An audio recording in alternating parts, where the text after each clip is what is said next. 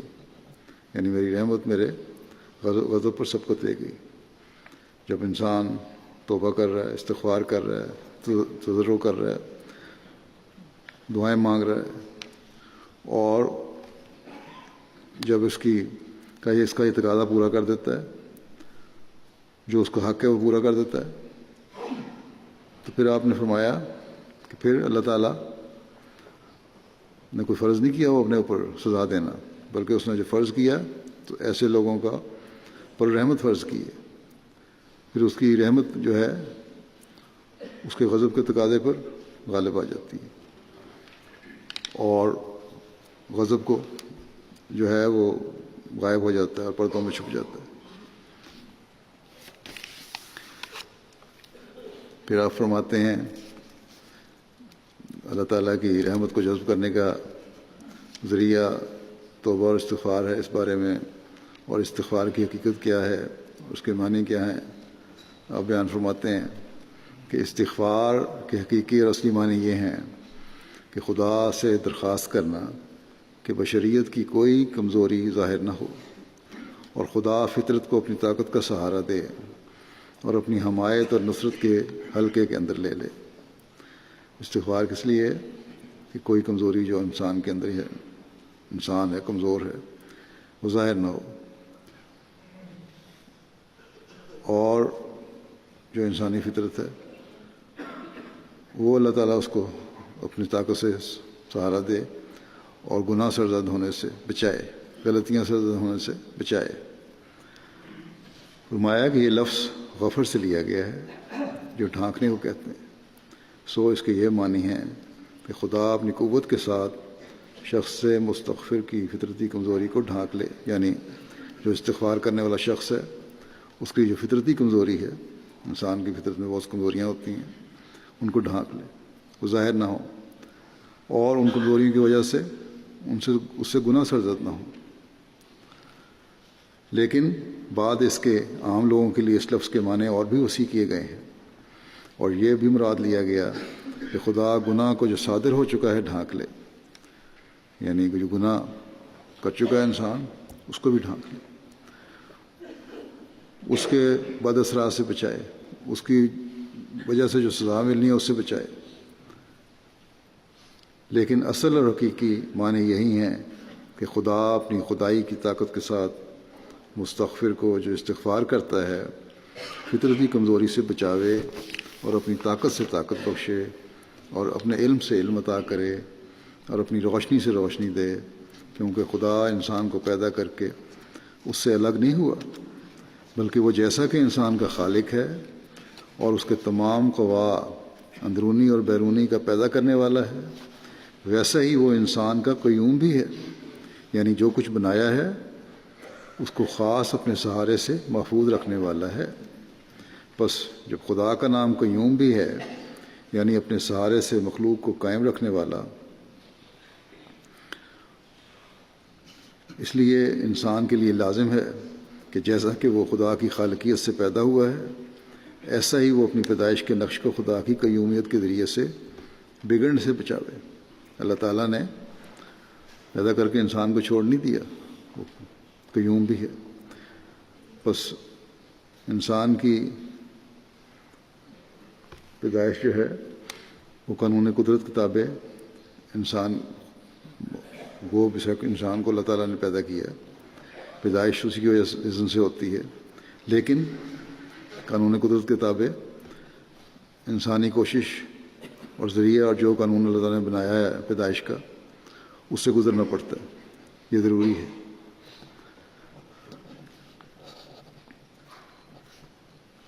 بس فرمایا کہ جب پیدائش میں جو کوشش ہے انسان کی اور اس کے بعد اللہ تعالیٰ نتیجے پیدا کرتا ہے، اس لیے یہ بھی ضروری ہے کہ اللہ تعالیٰ کے احکامات پر چلنے کے لیے، اس پر عمل کرنے کے لیے، اس کی جو صفت قیومیت ہے اس کو بھی اظہار ہونا چاہیے تمہارے سے، اس کو حاصل کرنے کی کوشش کرنی چاہیے، اور اس کے حکموں پر چلنے کے لیے اس سے دعا اور استغفار کی طرف توجہ رہنی چاہیے، تاکہ اللہ تعالیٰ اس صفت قیومیت کو استعمال میں لاتے ہوئے پھر وہ طاقت بھی بخشے جس سے انسان اس کے حکموں پر چلنے والا بنا رہے۔ پھر مزید وضاحت فرماتے ہوئے آپ فرماتے ہیں کہ پس انسان کے لیے یہ ایک طبعی ضرورت تھی جس کے لیے استغفار کی ہدایت ہے۔ اسی کی طرف قرآن شریف میں یہ اشارہ کیا گیا ہے کہ اللہ لا الہ الا ہو الحی القیوم، سو وہ خدا خالق بھی ہے اور قیوم بھی، اور جب انسان پیدا ہو گیا تو خالقیت کا کام تو پورا ہو گیا، مگر قیومیت کا کام ہمیشہ کے لیے ہے۔ انسان پیدا ہو گیا، خالقیت کا کام جو اللہ تعالیٰ کی صفت ہے وہ پوری ہو گئی، لیکن قیومیت کا کام جب تک انسان کی زندگی ہے اس وقت اس کے ساتھ ہے۔ اس لیے دائمی استغفار کی ضرورت پیش آتی ہے، ہمیشہ اس قیومیت کی صفت کو حاصل کرنے کے لیے مستقل استغفار کرنے کی ضرورت ہے۔ غرض خدا کی ہر ایک صفت کے لیے ایک فیض ہے، اور استغفار صفت قیومیت کا فیض حاصل کرنے کے لیے ہی اس کی طرف کے لیے ہے۔ استغفار صفت قیومیت کا فیض حاصل کرنے کے لیے ہے۔ اللہ تعالیٰ کی صفت قیومیت سے فیض حاصل کرنا ہے تو استغفار کرو، تاکہ اللہ تعالیٰ جو انسان کو جو قوا دیے ہیں، جو صلاحیتیں دی ہیں، جو طاقتیں دی ہیں ان کو اللہ تعالیٰ اپنی مرضی کے مطابق اس پر ان کو چلانے کی توفیق بھی عطا فرمائے۔ فرمایا کہ اسی طرف اشارہ سورہ فاتحہ کی اس آیت میں بھی ہے کہ ایاک نعبد و ایاک نستعین، یعنی ہم تیری عبادت کرتے ہیں اور تجھ سے ہی اس بات کی مدد چاہتے ہیں کہ تیری قیومیت اور ربوبیت ہمیں مدد دے اور ہمیں ٹھوکر سے بچاوے، تا ایسا نہ ہو کہ کمزوری ظہور میں آوے اور ہم عبادت نہ کر سکیں۔ بس یہ وہ بنیادی نقطہ ہے جو ہر وقت ہمارے سامنے رہنا چاہیے۔ صرف یہ کہنا کہ اللہ تعالیٰ کہتا ہے کہ میری رحمت ہر چیز کا احاطہ کیا ہوا ہے، اس لیے جو چاہے کر لو، بعد میں اللہ تعالیٰ سے رحمت اور بخشش مانگ لینا، یہ صحیح نہیں۔ اللہ تعالیٰ نے رحمت ان کے لیے اپنے پر فرض کی ہے جو اس کی طرف آتے ہیں، اس کے احکامات کے پابند ہیں، اس سے مغفرت طلب کرتے ہیں۔ پھر استغفار کے مضمون کو مزید کھولتے ہوئے آپ فرماتے ہیں کہ بعض آدمی ایسے ہوتے ہیں کہ ان کو گناہ کی خبر ہوتی ہے اور بعض ایسے ہیں کہ ان کو گناہ کی خبر بھی نہیں ہوتی، گناہ کر لیا پتہ نہیں لگتا، بے حس ہو چکے ہوتے ہیں۔ اس لیے اللہ تعالیٰ نے ہمیشہ کے لیے، یا غلطی سے گناہ سرزد ہو جاتا ہے، پتہ نہیں لگتا ہے گناہ کیا ہے، اسی لیے اللہ تعالیٰ نے ہمیشہ کے لیے استغفار کا التزام کرایا ہے کہ انسان ہر ایک گناہ کے لیے، خواہ وہ ظاہر کا ہو خواہ باطن کا، خواہ اسے علم ہو یا نہ ہو،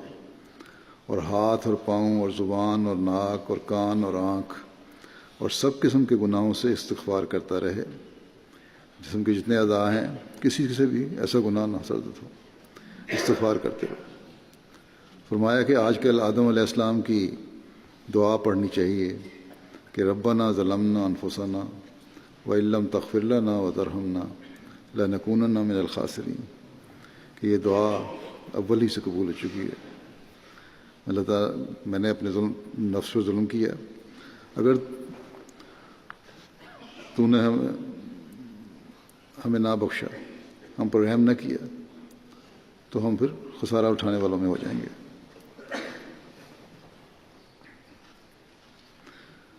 یہ دعا فرمایا کہ اول سے قبول ہو چکی ہے۔ غفلت سے زندگی بسر مت کرو۔ جو شخص غفلت سے زندگی نہیں گزارتا، ہرگز امید نہیں کہ وہ کسی فوق الطاقت یاد میں مبتلا ہو، فوق الطاقت بلا میں مبتلا ہو۔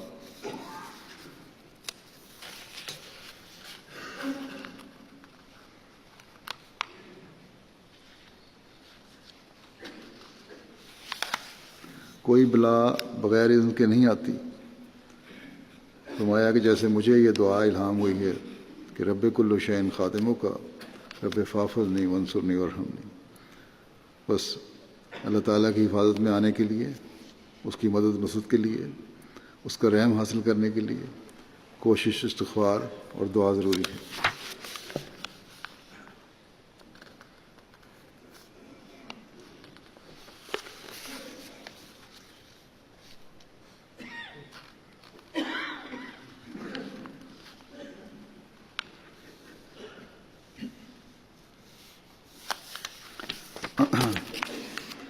استغفار اور توبہ، ہم دو لفظ استعمال کرتے ہیں۔ اس کے فرق کو واضح کرتے ہوئے آپ فرماتے ہیں کہ استغفار اور توبہ دو چیزیں ہیں۔ ایک وجہ سے استغفار کو توبہ پر تقدم ہے، یعنی اس کو فوقیت ہے، کیونکہ یہ پہلے ہے، کیونکہ استغفار توبہ سے پہلے استغفار ہے،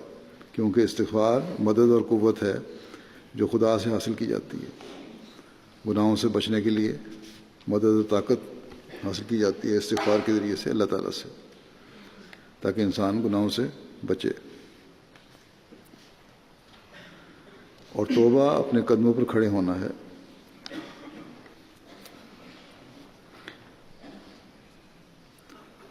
یعنی بچنے کے بعد پھر مستقل مزاجی سے اس پر قائم رہنا، جو استغفار کی ہے، اپنے گناہوں سے بچنے کے لیے اللہ تعالیٰ سے دعا مانگی ہے، اس پر قائم رہنے کے لیے توبہ ہے۔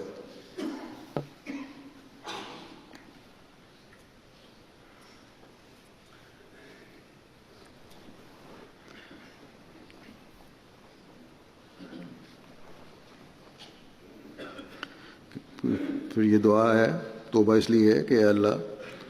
جو مغفرت کی دعا ہم نے کی ہے ہمیں اس پر قائم بھی رکھ،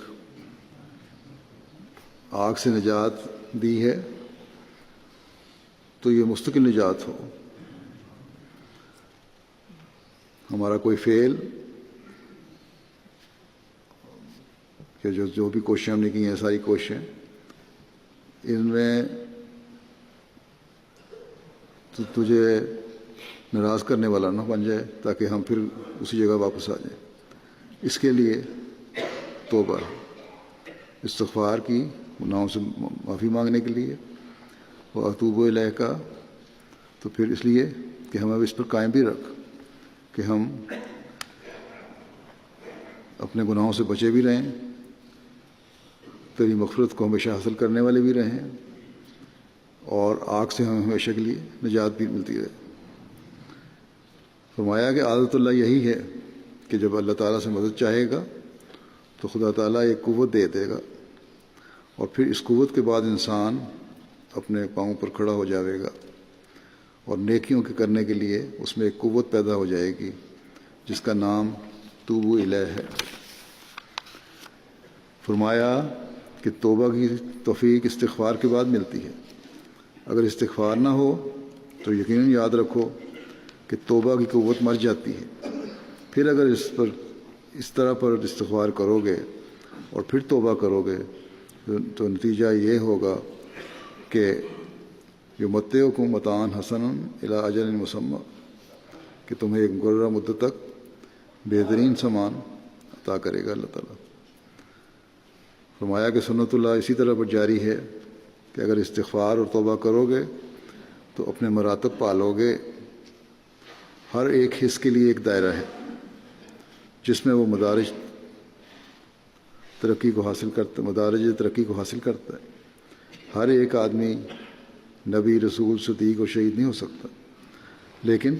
جو بھی کسی کے مدارج مقرر کیے گئے ہیں، جس حد تک کسی نے پہنچنا ہے ان کو حاصل کرنے کے لیے کوشش کرنی پڑے گی، اور وہ استغفار اور توبہ کے ذریعے سے ہوگی۔ پھر توبہ کی مزید وضاحت فرماتے ہوئے ہم نے فرمایا کہ واضح ہو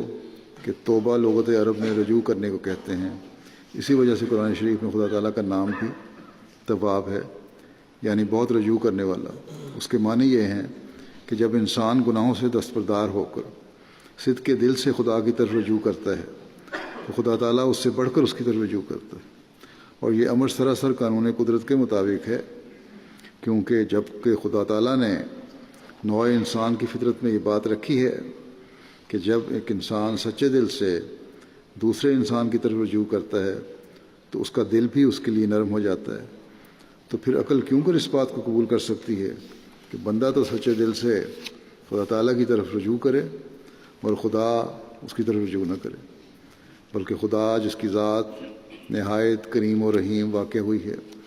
وہ بندہ سے بہت زیادہ اس کی طرف رجوع کرتا ہے۔ اس لیے قرآن شریف میں خدا تعالیٰ کا نام تواب ہے، یعنی بہت رجوع کرنے والا۔ سو بندے کا رجوع تو پشیمانی اور ندامت اور تذلل اور انکسار کے ساتھ ہوتا ہے، اور خدا تعالیٰ کا رجوع رحمت اور مغفرت کے ساتھ۔ اگر رحمت خدا تعالیٰ کی صفات میں سے نہ ہو تو کوئی مخلصی نہیں پا سکتا۔ فرمایا کہ افسوس کہ ان لوگوں نے خدا تعالیٰ کی صفات پر غور نہیں کیا اور تمام مدار اپنے فعل اور عمل پر رکھا ہے، جو سمجھتے ہیں کہ ہم نے اپنے عمل سے سب کچھ حاصل کر لینا ہے، مگر وہ خدا جس نے بغیر کسی کے عمل کے ہزاروں نعمتیں انسان کے لیے پیدا کی ہیں، زمین پر پیدا کی، کیا اس کا ایک خلق ہو سکتا ہے کہ انسان ضعیف البنیان جب اپنی غفلت سے متنبہ ہو کر اس کی طرف رجوع کرے، اور رجوع بھی ایسا کرے کہ گویا مر جاوے اور پہلا ناپاک چولہا اپنے بدن پر سے اتار دے اور اس کی آتش محبت میں جل جائے، تو پھر بھی خدا اس کی طرف رحمت کے ساتھ توجہ نہ کرے؟ کیا اس کا نام خدا کا قانون قدرت ہے؟ آپ ان لوگوں کو جواب دے رہے ہیں جو کہتے ہیں کہ خدا تعالیٰ رحمت کی طرف رجوع نہیں کرتا. بے شک انسان دعا کرتے ہوئے استغفار کرتے ہوئے اپنی حالت مردہ کی طرح بنا لے، گویا کہ وہ مر گیا اور پہلا اپنا ناپاک چولہا جو ہے، لباس جو ہے بدن سے اتار دے، اپنے آپ کو پاک کر لے، اللہ تعالیٰ کی محبت کی آگ میں جلنے لگ جائے، تب بھی اللہ تعالیٰ نہیں رحم سے رجوع کرے گا. یہ ان لوگوں کا نظریہ ہو سکتا ہے. فرمایا کہ ایسے لوگ جو ہیں جھوٹ بولتے ہیں. لعنت اللہ علی الکاذبین. آپ نے فرمایا کہ یہ ہرگز نہیں ہو سکتا کہ بندہ تو اپنا حق ادا کرتے اور خدا تعالیٰ کچھ بھی عطا نہ کرے. یہ اللہ تعالیٰ کی مقام کے ہی خلاف ہے، اللہ تعالیٰ کے اس اعلان کے خلاف ہے کہ میری رحمت بڑی وسیع ہے. یہ اس کے قانون کے خلاف ہے، اس کی، جیسا کہ میں نے کہا، وسیع رحمت ہونے کے اعلان کے خلاف ہے. لیکن انسان نے جو فرض پورا کرنا ہے وہ بھی یہ ہے کہ ایسی کوشش کرے کہ گویا مر جائے. اور پہلا ناپاک لباس جو ہے انسان کا، گناہوں کا لباس، اس کو اپنے بدن سے اتار دے اور اس کی محبت کی آگ میں جل جائے. آپ نے فرمایا یہ چیزیں ہوں گی، اور بڑی غور طلب ہے یہ باتیں. تو پھر اللہ تعالیٰ بھی ایسا رجوع کرتا ہے کہ انسان اس کے بارے میں سوچ بھی نہیں سکتا. بس یہ ہے وہ مغفرت کی طلب کا معیار جو اللہ تعالیٰ کی رحمت کو، اس اللہ تعالیٰ کی رحمت کو، رحمت کا بندے کو حقدار بنا دیتی ہے. وہ حق جس کی ادائیگی خود اللہ تعالیٰ نے اپنے پر فرض کر لی. آپ نے سچی اور حقیقی توبہ کی شرائط بھی فرمائی کہ یہ حاصل کرنے کے لیے انسان کو کیا اور کس طرح کوشش کرنی چاہیے. آپ نے فرمایا کہ سچی توبہ کے لیے 3 شرطیں ہیں. پہلی بات تو یہ ہے کہ اپنے دماغ کو ان تمام باتوں سے پاک کرو جن سے فاسد خیالات پیدا ہوتے ہیں، اور یہ اس وقت تک نہیں ہو سکتا جب تک ان برائیوں کی کری اور خوفناک شکل اپنے ذہن میں پیدا نہیں کرو گے. اگر ان کی طرف توجہ رہے گی، اگر ان کے خلاف ذہن میں ایک مکروہ شکل نہیں بناؤ گے تو پھر ان سے بچنا بڑا مشکل ہے. پہلی چیز تو یہی ہے کہ اس کو اپنے دماغ سے نکالنا پڑے گا. ان چیزوں سے کوشش کر کے نفرت کے جذبات پیدا کرنے ہوں گے. دوسری بات یہ کہ کوئی بھی غلط کام کرنے یا برائی کی طرف توجہ جانے پر ندامت اور پشیمانی ہونی چاہیے. انسان کے دماغ میں جب خیال آئے تو فوراً شرمندگی اور پشیمانی کا خیال نہ ہونا چاہیے. یہ خیال دل میں ہو کہ یہ برائیاں اور لذات جن کی طرف میں جا رہا ہوں یہ عارضی ہیں اور میری زندگی برباد کرنے والی، اور ایک وقت آ کے یہ چیزیں ختم ہو جانی ہیں. عارضی لذت ہے، گویا اپنے کانشیس کی بات سننی ہے. اس انسان کا ضمیر، اس کا کانشیس اس کو بتا رہا ہے، بتاتا ہے، ہر حال میں بتاتا ہے کہ یہ بری چیز ہے، یہ اچھی چیز ہے. جب اس طرح کی سوچ کریں گے اور ضمیر کی آواز سنیں گے تو آہستہ آہستہ برائی سے بھی آپ نے فرمایا کہ بچو گے. اور تیسری بات یہ کہ عزم ہو، پکا ارادہ ہو کہ میں نے ان برائیوں کے قریب بھی نہیں جانا اور پھر اس پر قائم رہنے کے لیے مکمل قوت ارادی بھی ہو اور دعا بھی ہو، تو پھر یہ برائیاں ختم ہو جائیں گی اور ان کی جگہ پھر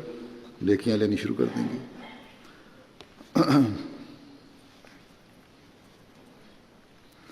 آپ نے جب فرمایا کہ ناپاک چولہا اتارنا ہوگا، اس کا یہی مطلب ہے کہ ایک بھرپور کوشش کرو اور اس پر قائم رہو، قوت ارادی سے قائم رہو، تو اللہ تعالیٰ کی رحمت کے حقدار بنو گے۔ استغفار اور توبہ سے آگ سے بچنے کی وضاحت فرماتے ہوئے فرماتے ہیں، توبہ انسان کے واسطے کوئی زائد یا بے فائدہ چیز نہیں ہے، اور اس کا اثر صرف قیامت پر ہی منحصر نہیں، بلکہ اس سے انسان کی دنیا اور دین دونوں سنور جاتے ہیں، اور اسے اس جہان میں اور آنے والے جہان میں دونوں میں آرام اور سچی خوشحالی نصیب ہوتی ہے۔ دیکھو قرآن شریف میں اللہ تعالیٰ فرماتا ہے کہ ربنا آتنا فی الدنیا حسنۃ وفی الآخرۃ حسنۃ وقنا عذاب النار، اے ہمارے رب ہمیں اس دنیا میں بھی آرام و آسائش کے سامان عطا فرما، اور آنے والے جہان میں بھی آرام اور راحت عطا فرما، اور ہمیں آگ کے عذاب سے بچا۔ دیکھو در حقیقت ربنا کے لفظ میں توبہ ہی کی طرف ایک باریک اشارہ ہے، کیونکہ ربنا کا لفظ چاہتا ہے کہ وہ بعض اور ربوں کو جو اس نے پہلے بنائے ہوئے تھے ان سے بیزار ہو کر اس رب کی طرف آیا ہے، اور یہ لفظ حقیقی درد اور گداز کے سوا انسان کے دل سے نکل ہی نہیں سکتا۔ جب ربنا کہتا ہے انسان تو صرف وہ اپنے منہ سے نہیں کہتا، دل سے نکلتی ہے۔ جب دعا ربنا کہے گا ہی اس وقت جب دل سے نکلے گا۔ بعض لوگ ظاہری طور پر بھی کہتے ہیں، لیکن حقیقت اس کی دعا کی وہی ہے جب دل سے نکلے۔ فرمایا کہ رب کہتے ہیں بتدریج کمال کو پہنچانے والے اور پرورش کرنے والے کو۔ اصل میں انسان نے اپنے بہت سے ارباب بنائے ہوئے ہوتے ہیں، اپنے ہیلوں اور دغا بازیوں پر اسے بھروسہ ہوتا ہے، تو وہی اس کے رب ہیں۔ اگر اسے اپنے علم کا یا قوت بازو کا گھمنڈ ہو تو وہی اس کے رب ہیں، اگر اسے اپنے حسن یا مال و دولت پر فخر ہے تو وہی اس کا رب ہے۔ اگر اس طرح کے ہزاروں اسباب اس کے ساتھ لگے ہوئے ہیں، جب تک ان سب کو ترک کر کے ان سے بیزار ہو کر اس واحد لا شریک سچے اور حقیقی رب کے آگے سر نیاز نہ جھکائے اور ربنا کی پر درد اور دل کو پگھلانے والی آوازوں سے اس کے آستانے پر نہ گرے، تب تک وہ حقیقی رب کو نہیں سمجھا۔ بس جب ایسی دل سوزی اور جاں گدازی سے اس کے حضور اپنے گناہوں کا اقرار کر کے توبہ کرتا ہے اور اسے مخاطب کرتا ہے کہ ربنا، یعنی اصل اور حقیقی رب تو ہی تھا، مگر ہم اپنی غلطی سے دوسری جگہ بہکتے پھرتے رہے، اب میں نے ان جھوٹے بتوں اور باطل معبودوں کو ترک کر دیا ہے، اور صدق کے دل سے تیری ربوبیت کا اقرار کرتا ہوں، تیرے آستانے پر آتا ہوں۔ غرض بجوز اس کے خدا کو اپنا رب بنانا مشکل ہے۔ جب تک انسان کے دل سے دوسرے رب اور ان کی قدر و منزلت اور عظمت و وقار نکل نہ جاوے، تب تک حقیقی رب اور اس کی ربوبیت کا ٹھیکہ نہیں اٹھاتا۔ بعض لوگوں نے جھوٹ ہی کو اپنا رب بنایا ہوتا ہے، وہ جانتے ہیں کہ ہمارا جھوٹ کے بدوں گزارا مشکل ہے۔ بعض چوری اور رازداری اور فریب دہی کو اپنا رب بنائے ہوئے ہیں، ان کا اعتقاد ہے کہ اس راہ کے سوا ان کے واسطے کوئی رزق کی راہ نہیں ہے، سو ان کے ارباب وہ چیزیں ہیں۔ فرمایا کہ غرض ایسے لوگ جن کو اپنی ہی ہیلہ بازیوں پر اعتماد اور بھروسہ ہوتا ہے، ان کو خدا سے استعانت اور دعا کرنے کی کیا حاجت؟ دعا کی حاجت تو اسی کو ہوتی ہے جس کے سارے راہ بند ہوں اور کوئی راہ سوائے اس در کے نہ ہو، اسی کے دل سے دعا نکلتی ہے۔ غرض ربنا آتنا فی دنیا، ایسی دعا کرنا صرف انہی لوگوں کا کام ہے جو خدا ہی کو اپنا رب جان چکے ہیں اور ان کو یقین ہے کہ ان کے رب کے سامنے اور سارے ارباب باطلہ ہیچ ہیں۔ فرمایا کہ آگ سے مراد صرف وہی آگ نہیں جو قیامت کو ہوگی، بلکہ دنیا میں بھی جو شخص ایک لمبی عمر پاتا ہے وہ دیکھ لیتا ہے کہ دنیا میں ہزاروں طرح کی آگیں ہیں۔ تجربہ کار جانتے ہیں کہ قسم قسم کی آگ دنیا میں موجود ہے، طرح طرح کے عذاب، خوف، خون، فقر و فاقے، امراض، ناکامیاں، ذلت، ادبار، ذلت و ادبار کے اندیشے، ہزاروں قسم کے دکھ، اولاد، بیوی وغیرہ کی متعلق تکالیف اور رشتہ داروں کے ساتھ معاملات میں الجھن، غرض یہ سب آگ ہیں۔ تو مومن دعا کرتا ہے کہ ساری قسم کی آگوں سے ہمیں بچا۔ جب ہم نے تیرا دامن پکڑا ہے تو ان سب عوارض سے جو انسانی زندگی کو تلخ کرنے والے ہیں اور انسان کے لیے وہ منزلہ آگ ہیں، بچائے رکھ۔ حضرت مسیح موعود علیہ السلام نے ایک دفعہ جماعت کو اس طرح توجہ دلائی تھی کہ ہماری جماعت کو یہ دعا بکثرت پڑھنی چاہیے کہ ربنا آتنا فی الدنیا حسنۃ وفی الآخرۃ حسنۃ وقنا عذاب النار۔ بس اس طرف ہمیں بھی توجہ دینی چاہیے تاکہ اللہ تعالیٰ اپنی رحمت میں لے کر ہمیں ہر قسم کی دنیاوی اور اخروی آگ سے بچائے رکھے۔ حضرت مسیح علیہ السلام فرماتے ہیں کہ قرآن شریف میں جو خدا نے یہ فرمایا اس کا خلاصہ یہ ہے کہ اے بندو، مجھ سے نا امید مت ہو، میں رحیم و کریم اور ستار و غفور ہوں اور سب سے زیادہ تم پر رحم کرنے والا ہوں، اور اس طرح کوئی بھی تم پر رحم نہیں کرے گا جو میں کرتا ہوں۔ اپنے باپوں سے زیادہ میرے ساتھ محبت کرو کہ در حقیقت میں محبت میں ان سے زیادہ ہوں۔ اگر تم میری طرف آؤ گے تو میں سارے گناہ بخش دوں گا، اور اگر تم توبہ کرو تو میں قبول کروں گا، اور اگر تم میری طرف آہستہ آہستہ قدم سے بھی آؤ گے تو میں دوڑ کر آؤں گا۔ جو شخص مجھے ڈھونڈے گا وہ مجھے پائے گا، اور جو شخص میری طرف رجوع کرے گا وہ میرے دروازے کو کھلا پائے گا۔ میں توبہ کرنے والے کے گناہ بخشتا ہوں، خواہ پہاڑوں سے زیادہ گناہ ہوں۔ میرا رحم تم پر بہت زیادہ ہے اور غضب کم ہے، کیونکہ تم میری مخلوق ہو۔ میں نے تمہیں پیدا کیا، اس لیے میرا رحم تم سب پر محیط ہے۔ اللہ تعالیٰ ہمیں اللہ تعالیٰ کی طرف خالص ہو کر جانے والا بنائے، اس کا تقوی حاصل کرنے والے ہوں، اپنے ایمان اور یقین میں بڑھنے والے ہوں، تاکہ ہمیشہ اس کی رحمت سے ہم حصہ لیتے رہیں۔ کبھی ایسا وقت نہ آئے کہ جب ہم اس کی رحمت سے محروم ہوں اور اپنے بد اعمال کی وجہ سے اس کی سزا کے مورد بنیں۔ اللہ تعالیٰ کی رحم کی نظر ہمیشہ ہم پر پڑتی رہے۔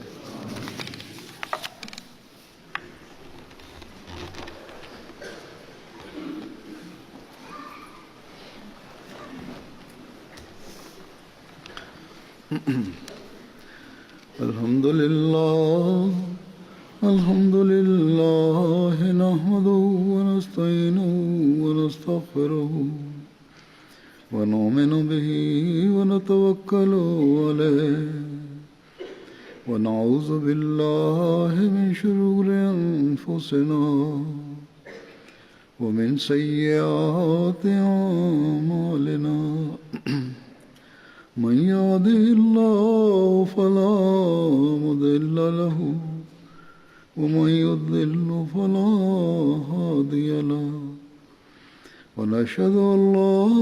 إله إلا الله ونشهد أن محمدا عبده ورسوله عباد الله رحمكم الله إن الله يأمر بالعدل والإحسان